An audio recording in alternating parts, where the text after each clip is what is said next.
गौरव कर्तृत्ववान महिलांचा म्हणजेच नवदुर्गा समर्थ अवॉर्ड 2024 महाराष्ट्राची नवदुर्गा या विशेष कार्यक्रमात आपलं पुन्हा एकदा स्वागत आहे। पुरस्कार समाज बांधणीचं काम करणाऱ्या चाकोरी बाहेर काम करून आपली वेगळी ओळख निर्माण करणाऱ्या स्त्रियांचा गौरव म्हणजे महाराष्ट्राची नवदुर्गा सन्मान।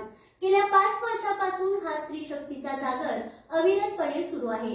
आपण पाहूया हा संपूर्ण सोहळा, जाणून घ्या कोण आहेत या वर्षीच्या महाराष्ट्राची नवदुर्गा समर्थ अवॉर्ड पुरस्काराच्या मानकरी आणि काय आहे त्यांचं सामाजिक कार्य। महिलांना सक्षम बनवणं आणि विविध प्रकारच्या सामाजिक कार्यात अग्रेसर असलेल्या सौ श्वेता सचिन कदम यांना महाराष्ट्राची नवदुर्गा समर्थ अवॉर्ड म्हणून सन्मान होत आहे। त्यांचा समर्थ फाउंडेशन आणि महाराष्ट्राचं वस्त्रवैभव द्वारकादास श्यामकुमार यांच्या वतीने स्वागत आहे। नमस्कार मॅडम। मॅडम, माझा पहिला प्रश्न असा आहे की तुम्ही एक उद्योजिका आहेत, तर तुम्ही कोणता व्यवसाय करता? नमस्कार, माझा साड्यांचा व्यवसाय आहे। साड्यांच्या मध्ये पैठणी पॅटर्न्स माझ्याकडे शक्यतो जास्त मिळतात।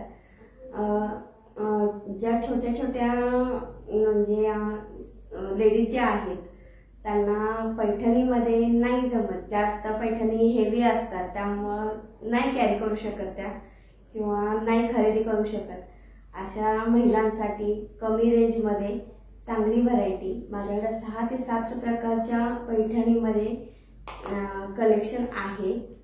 त्यामुळे शक्यतो सर्वसामान्य लेडीज घेऊ शकते असं कलेक्शन आपल्याकडे नक्कीच आहे। थोडक्यात सांगायचं म्हटलं तर तुम्ही एक उद्योजिका आहात, तर साड्यांचा व्यवसाय करता, तर यामध्ये ऑनलाईन सेवा सुद्धा आपण पुरवतात, तर त्यामध्ये तुमच्याकडे दर कमी आहे की जास्त आहे, म्हणजे आणि त्या कोणकोणत्या प्रकारच्या साड्या तुम्ही तिथे देता? आपल्याकडे कमीत कमी रेंजमध्ये जेवढं होलसेल असेल तेवढ्यामध्ये आपल्याकडे साड्या मिळतात। आणि कसं होतं की सर्वसामान्य लेडीजला हेवी रेंज परवडत नाही, त्यामुळे ऑनलाईन सुद्धा माझ्याकडे आहेत, त्या सुद्धा कमी रेंजमध्येच मिळतात। ज्या होलसेल रेटमध्ये मिळतात तुम्हाला त्या रेटमध्ये माझ्याकडे मिळून जाते। आपल्याकडे साड्यांच्या कलेक्शनमध्ये ऑर्गॅन्झा, टिश्यूमध्ये 2-3 प्रकार असं बऱ्याच व्हरायटी येतात, सिल्कमध्ये वगैरे। थोडक्यात सांगायचं म्हटलं तर सर्वसामान्य महिला सुद्धा खरेदी करू शकतात। तर तुम्ही ह्या उद्योगाबरोबरच सामाजिक कार्य सुद्धा करते, त्यामध्ये तुम्ही कोणत्या सेवा पुरवता? सामाजिक कार्यामध्ये शक्यतो मी लेडीजसाठी पुढे असते, त्यांना जी मदत माझ्याकडून करता येईल तेवढा प्रयत्न मी शक्यतो करते। आणि ह्याबरोबरच एक कुटुंब असतं, आपल्याला एक महिला म्हणून आपलं महत्वाचं स्थान कुटुंबात असतं, तर ते करत असताना तुम्ही व्यवसाय सुद्धा करता, तर तो कसा वेळ जमवता? म्हणजे माझी आवड आहे की समाजकार्य करणं, माझा व्यवसाय, माझं घर हे सगळं सांभाळून करणं। घरातल्यांचा सपोर्ट सगळ्यात महत्वाचा असतो, घरातल्यांचा सपोर्ट असल्यामुळे ते करू शकते, मॅनेज होतं। म्हणजे महिलांना घरच्यांचा सपोर्ट असेल तर प्रत्येक महिला ही स्वतःच्या पायावर उभी राहू शकते। तर महिला सक्षमीकरण आता फार गरजेचं झाले, तर त्यासाठी काय करायला हवं असं वाटतं? महिला सक्षमीकरणासाठी सगळ्यात पहिल्यांदा महिलांनी स्वतःच्या पायावर उभं राहणं खूप गरजेचं आहे आणि त्यांनी त्यांची आवड जोपासणं, त्यांच्या कलांना वाव देणं हे खूप महत्वाचं आहे। त्या जर स्वतःहून जर त्या कलांना वाव द्यायला लागल्या तर घरचे पण नाही म्हणू शकत नाही, इतका विश्वास स्वतःवर पाहिजे, त्यातून त्या नक्कीच काही ना काहीतरी करू शकतील एवढी खात्री मला पण आहे। म्हणजे स्वतःवर विश्वास असेल तर आपण काहीही करू शकतो।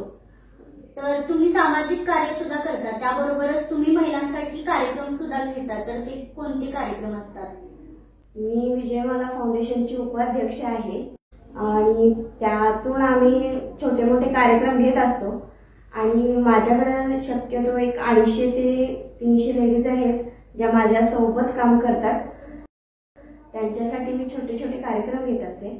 त्यामध्ये आपण हळदी कुंकवाचा कार्यक्रम घेतलेला आहे, त्यानंतर आता परवा एक म्हणजे ह्याच्यासाठी श्रावण संदर्भात श्रावण क्वीन म्हणून एक कार्यक्रम घेतलेला आहे।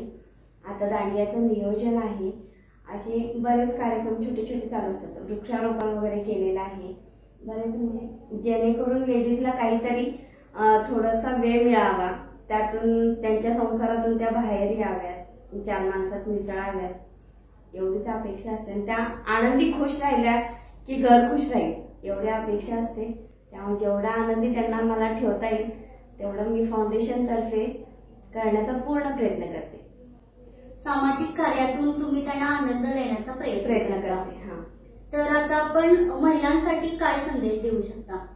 मगाशी जसं मी बोलले की स्वतःचा आत्मविश्वास आणि स्वतःची इच्छा जोपर्यंत आपण सांभाळू शकत नाही तोपर्यंत आपण काही करू शकत नाही.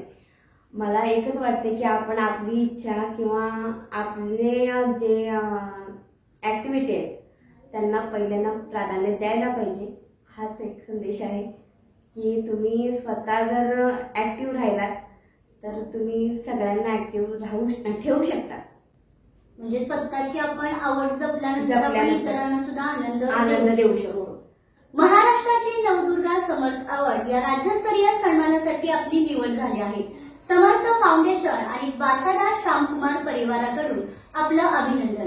आपण आपल्या स्टुडिओत आलात याबद्दल खूप धन्यवाद. आभारी. घडीवर घडी खुली रेशमाची घडी, अंगभर ऋण झुण मखमल साडी.